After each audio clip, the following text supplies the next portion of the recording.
여러분, 안녕하세요. 성공 하면 보통 뭐가 떠오르세요? 엄청난 노력이요? 아니면 그냥 운? 근데 만약에 성공이 사실은 보이지 않는 규칙이 있는 게임 같은 거라면 어떨까요?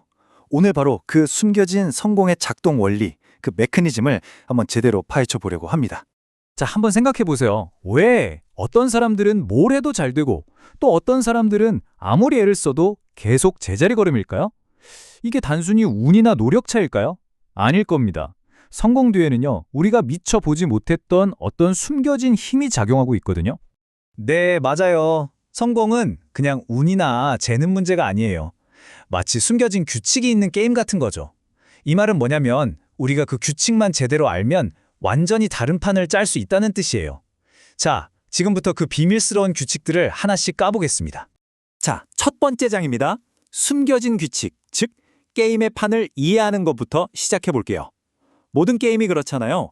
이기려면 일단 룰부터 알아야죠. 첫 번째 규칙은 바로 매튜 효과라는 건데요. 혹시 부자는 더 부유해지고 가난한 자는 더 가난해진다는 말 들어보셨어요? 바로 그거요.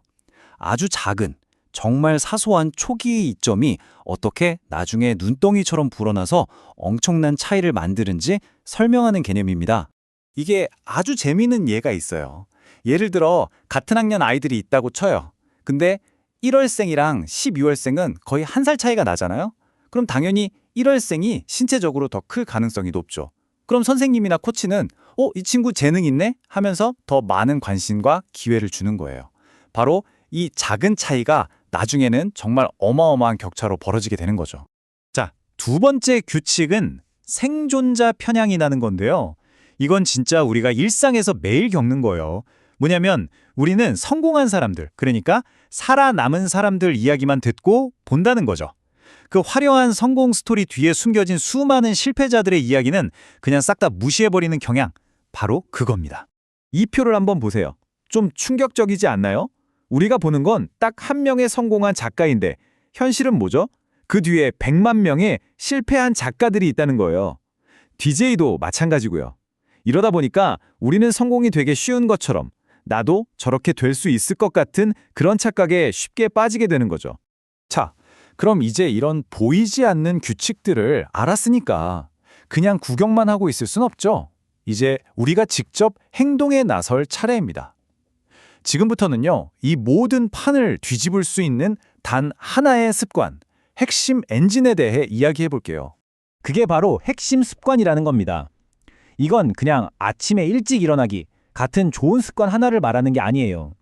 이거 하나만 제대로 잡으면 마치 도미노처럼 다른 좋은 습관들이 저절로 따라오게 만드는 정말 강력한 삶의 중심을 잡아주는 그런 습관을 말하는 거죠. 여기 마이크라는 사람의 예시를 한번 볼까요? 마이크가 한 건 딱 하나예요. 일주일에 3번 운동하기. 근데 이걸 시작하니까 스트레스가 풀리면서 담배 생각이 덜 나고 몸이 피곤하니까 잠도 엄청 잘 자게 돼요. 그러다 보니 회사에서도 에너지가 넘치고 생산성이 확 오르는 거죠. 보세요. 운동 하나 시작했을 뿐인데 삶의 다른 영역들이 다 좋아졌잖아요. 이게 바로 핵심 습관의 진짜 힘입니다. 좋아요. 핵심 습관 좋은 거 알겠어요. 근데 시작이 반이라는데 그 시작이 제일 어렵잖아요. 맞습니다. 그래서 그 시작을 가로막는 가장 큰 벽, 바로 에이 귀찮아 하는 그 마음, 그 관성을 어떻게 깰 수 있는지 그 전략을 지금부터 알려드릴게요. 왼쪽이랑 오른쪽을 한번 비교해 보세요. 왼쪽은 우리가 흔히 세우는 거창한 목표죠. 헬스장 가서 1시간 운동해야지. 근데 생각만 해도 벌써부터 부담스럽지 않아요? 근데 오른쪽은 어때요? 팔굽혀펴기 딱 한 개만 하자. 이건 너무 쉬워서 실패하기도 민망할 정도잖아요. 바로 이게 핵심입니다. 실패하기가 불가능할 정도로 작게 시작하는 거예요. 이게 딱 물리학 법칙이랑 같아요. 멈춰있는 물체를 움직이게 하는 게 제일 힘들잖아요. 일단 움직이기 시작하면 그 다음부터는 쭉 가죠. 팔굽혀펴기 1개, 일단 엎드려서 1개만 하면 에이 1개면 몇 개 더 할까? 이런 마음이 들게 되거든요.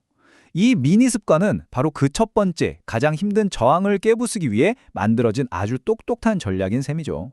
그리고 이렇게 작은 성공이 중요한 이유가 또 있습니다. 바로 승자 효과 때문인데요. 이게 뭐냐면 어떤 실험에서 약한 쥐를 상대로 싸움에서 한번 이긴 쥐가 자신감이 붙어서 다음엔 더 강한 쥐하고도 잘 싸우더라는 거예요. 우리도 똑같게요. 팔굽혀펴기 1개라는 아주 작은 성공이지만 이걸 해냈다는 사실이 우리에게 자신감을 주고 이 자신감이 그 다음 성공으로 이어지는 아주 긍정적인 순환을 만들어내는 거죠. 자, 이제 마지막 주제입니다. 어쩌면 오늘 이야기 중에 가장 도발적인 아이디어가 될 수도 있겠네요. 우리가 흔히 생각하는 성공, 그게 균형이 아니라 오히려 불균형과 집중해서 온다는 이야기입니다. 우리 맨날 워라밸 이야기하잖아요. 일과 삶의 균형. 이게 마치 성공의 필수 조건처럼 여겨지죠. 근데요, 과연 그럴까요? 정말로 자기 분야에서 정점을 찍은 사람들이 완벽하게 균형 잡힌 삶을 살고 있을까요? 이 당연하게 여겨지는 생각에 한번 태클을 걸어보자는 거죠. 이걸 설명하는 아주 유명한 이론이 있습니다. 바로 4개의 버너 이론인데요. 우리 인생을 가스레인지라고 생각해보는 거예요. 버너가 4개가 있죠? 하나는 가족, 또 하나는 친구, 그리고 건강, 마지막으로 일, 이렇게요. 이 이론의 핵심은 바로 이 한 문장입니다. 정말 크게 성공하고 싶다면 4개의 버너 중에 2개는 꺼버려야 한다. 어떠세요? 좀 극단적으로 들리나요? 하지만 이게 바로 선택의 냉정한 현실을 보여주는 말이에요. 모든 버너의 불을 동시에 최대로 활활 태울 수는 없다는 거죠. 결국 진짜 성공이라는 건요, 남들처럼 이것저것 다 잘하려고 애쓰는 게 아니라는 거예요. 나에게 정말 중요한 게 뭔지 제대로 알고 거기에 내 모든 에너지를 의식적으로 쏟아붓는 것. 바로 그게 성공이라는 거죠. 어떤 번호의 불을 최대로 키우고 또 어떤 번호는 잠시 줄여둘지. 그 선택은 오롯이 우리 자신의 몫입니다. 자, 오늘 긴 이야기의 끝에서 이제 이 질문을 여러분 자신에게 한번 던져보셨으면 합니다. 성공에 보이지 않는 규칙들을 알았고 어떻게 시작해야 하는지도 배웠고 그리고 선택과 집중이 왜 중요한지도 알게 됐잖아요. 그렇다면 여러분은 지금 어떤 버너의 불을 가장 뜨겁게 키우고 싶으신가요?